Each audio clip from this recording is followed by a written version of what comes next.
para makita mo ako maganda.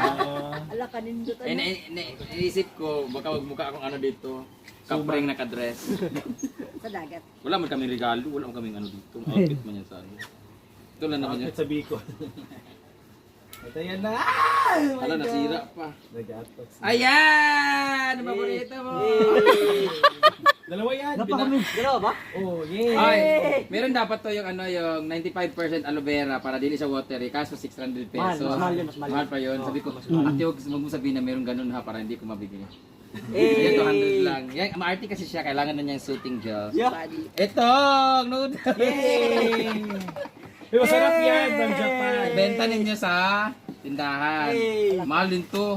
100 plus kaya yan. Ito na yung chocolate. Na. Sa Japan siya. O, diba, 300 na. Para sa mga bata lang to ay napagkaon. Kapay sa unang hulog kung chocolate. May bawas naman na. Hindi, pinambubuksan yan para ma ganun yung